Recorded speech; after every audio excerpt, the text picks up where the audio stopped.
Hello! So I didn't get a chance to do a Pride reading challenge during the month of June for various reasons, but I do actually have quite a lot of books that are within the LGBTQIA plus genre that I would like to read, so I thought that I would just do a TBR of some books that I would like to read from all of the age ranges, so middle grade, young adult and adult LGBTQIA plus books that I would like to get to at some point. You're going to have quite a lot of TBRs coming from me this week because I'm also going to be doing my physical TBR and my July TBR, but this one is just books that I want to read at some point. Probably not in the near future because I'm on a book buying ban and I don't own most of these, but you know, I want to get there. And I'm going to start off with the middle grade. So there are actually 2 books on this list by Ashley Herring-Blake, and there are 2 books on this list by Case and Callender. So I guess I'll start off with the one that isn't from either of those authors, which is called The Moon Within by Ada Salazar. It follows a character named Sally who is experiencing her first crush on a boy. Her best friend is also discovering that they are gender fluid, and also her mum wants her to have a moon ceremony when she gets her first period, but she is determined not to take part in that Mexican ritual that her society has reclaimed.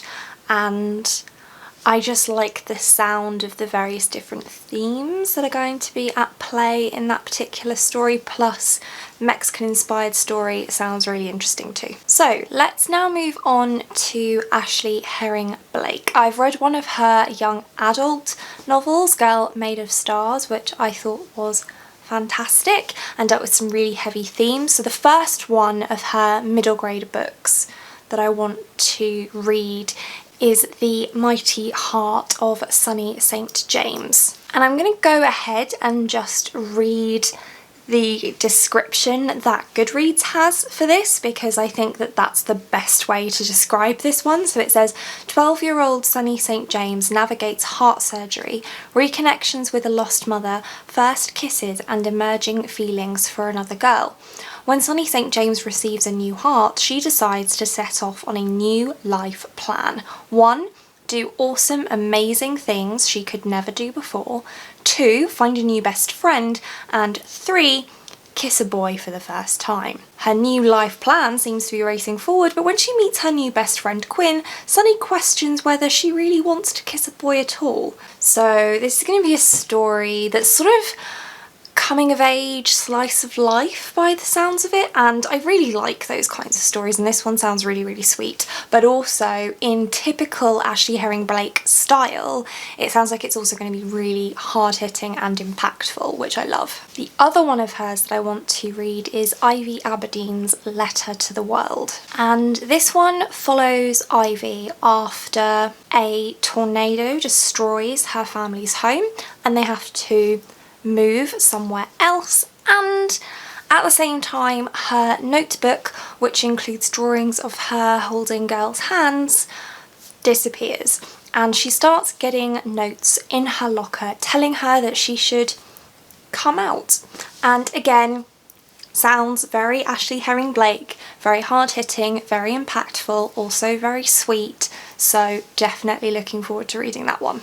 So moving on to Case and Callender, the first one of his that I would like to read is King and the Dragonflies, which is a book I've heard quite a lot about recently, and it follows a character named King who at the start of the novel sadly loses his brother Khalid and believes that Khalid has turned into a dragonfly. Now I'm not sure if the writing is meant to be symbolic or whether it's magical realism or fabulism or anything like that. I'm not sure, I'll have to report back once I've read the book, but that's a really interesting element of it. And then alongside that, King is battling with one of the last pieces of advice his brother gave him, which is to stop being friends with his best friend Sandy because he heard rumours that Sandy is gay. So again,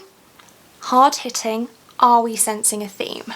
And the final book in the middle grade section is Hurricane Child, again also by Kaysen Callender. And this one follows a character who was born during a storm, which is unlucky. And she can also see things and she feels very alone in her society. But then another girl who can also see things joins the school and they team up to go searching for the protagonist's missing mother. Again, hard-hitting, story of friendship and love. That's what I like. The vast majority of the stories on this particular TBR are set within a more contemporary style of writing or genre, and I'm mostly a fantasy reader, but if I'm going to be reading slice of life, hard-hitting LGBTQIA plus type reads, I kind of prefer to read them in a contemporary setting. So moving into the young adult category, the very first one on the list is a book that is not out yet, but I do have on pre-order, and that is of course Loveless by Alice Oseman. And this one is a book with Arrow Ace rep, which is exciting. I haven't read a book with Arrow Ace rep before. If you don't know what that is, aromantic, asexual. Aromantic is where you don't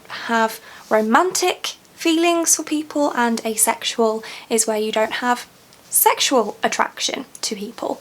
You can be one or the other or both. And I don't know which mixture the protagonist in Loveless is, but I do know that the protagonist, I think her name is Georgia, is going off to university and discovering her sexuality. The next one is actually another anthology, which is really exciting. So this one is called Out Now, Queer We Go Again. It's actually the second anthology, and I'm not actually sure what the first one is called, but I have this one on pre-order as well, and it is a collection of LGBTQIA plus short stories, which is very exciting because if you've been watching my channel recently, you will know that anthologies are something that I'm really trying to get into this year. Now we have yet another Kaysen Callender book. So actually there's quite a lot of Kaysen Callender on this list, but they're just an author that I've become aware of recently, and their backlist sounds really, really interesting. But this one is a newer edition, and it's Felix Ever After, which there's a good chance you've heard of because there's been a lot of buzz about this particular book. And it follows Felix, who is worried he might be just too other because he's black and he's trans and he's queer. So he is struggling with that intersectionality, and I don't know too much else, honestly, about what the story is about, but I kind of want to keep it that way with this one because I've heard just so many good things about the story, and I'm clearly already interested in reading from this author, so I'm quite happy to go in to this one just knowing what the rep is. The next book is also one that isn't out yet, but I have on pre-order and which should hopefully be arriving, if not today, then maybe tomorrow, within the next couple of days. It's already been dispatched, I'm just waiting for it to arrive in the post, and that is You Should See Me in a Crown by Leah Johnson. And this one follows a character named Liz who has applied for financial aid to go to university, but unfortunately it has fallen through. So she is trying to win prom queen because that comes with a sponsorship and she needs that money to go to university, but she is a very awkward person, and so from what I've heard about this story, it's going to be quite humorous and light-hearted, but still deal with some really interesting and deep themes, so I'm definitely looking forward to receiving this one in the post and getting to it. hopefully pretty soon. And the final book in the young adult category is I'll Be the One by Lila Lee, which also is not out yet, but I do want to read it. It follows a character named Sky, who is Korean and plus size, and she desperately loves K-pop and she wants to be a K-pop dancer, but that is not acceptable as far as her parents are concerned, and anyway, plus size people can't be dancers, right? Wrong. And Sky is going to show you how wrong you are, and I just love that. I grew up dancing from the age of 3. I was a dancer, my mum's a dance teacher. I've grown up surrounded by that world, and I don't buy into this whole you can't be a dancer because ... It's nonsense, and I'm really looking forward to reading this one. I feel like it's going to be nostalgic in some ways, even though I've never read it before. Okay, now I'm moving into adult. I will caveat this with there were tons more middle grade and young adult books that I wanted to include on this list, and I tried to limit it to 5 each, but I have to say I struggled to find LGBTQIA+ books in the adult genre that aren't just literary fiction and dealing with pain and suffering for this list.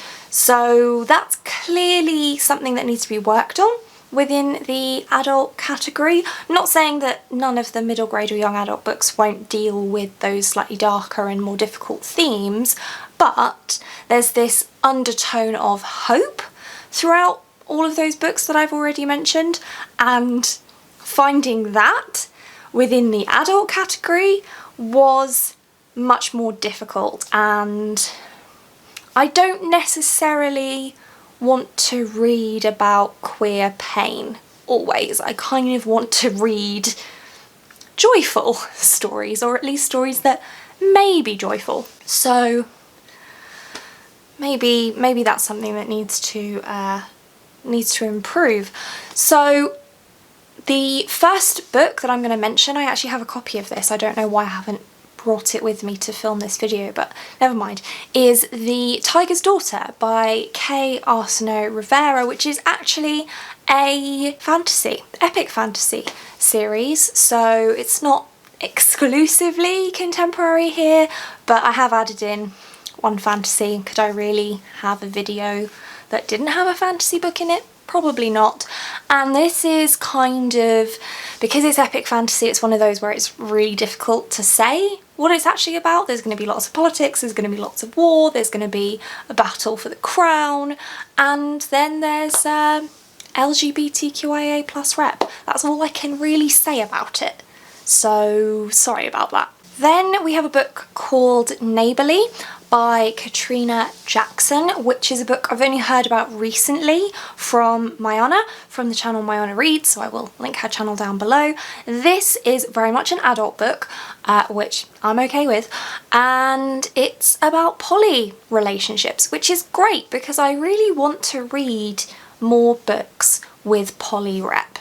So if you know of any, please leave them down in the comments below. In fact, if you have any recommendations for me, leave those down in the comments below because I definitely want to hear them. But I feel like there's a shortage of poly books, so I'm really interested to check this one out. Now, this next one, I might be cheating because I'm not actually 100% sure that this is adult. It might be YA, but I'm putting it on this list anyway. So that is All Boys Aren't Blue by George Johnson, which you've probably heard of as well because this book has also had a lot of buzz about it recently. And this one is a collection of personal essays, so it's actually a memoir about George himself. And I've never read a memoir before. I have tried to read biographies or autobiographies I should say, in the past, and it didn't really work very well for me. I have a bit of a difficult time with non-fiction, which you may know, but there's just been so much hype about this book. I feel like I should really give this genre a try with this book in particular. The next one I'm not going to say much about. You've probably heard of it. It's been on my TBR for quite a while, and that is Gideon the Ninth by Tamsin Muir, which is about lesbian necromancers in a world where homophobia is not a thing. So that's all I need to know, really. I want to read it. I haven't read it yet because there was some controversy about the author because she wrote some questionable fan fiction in her youth, but she has apologised and recognised that it wasn't appropriate and has said, you know, I was young, I was stupid, my bad.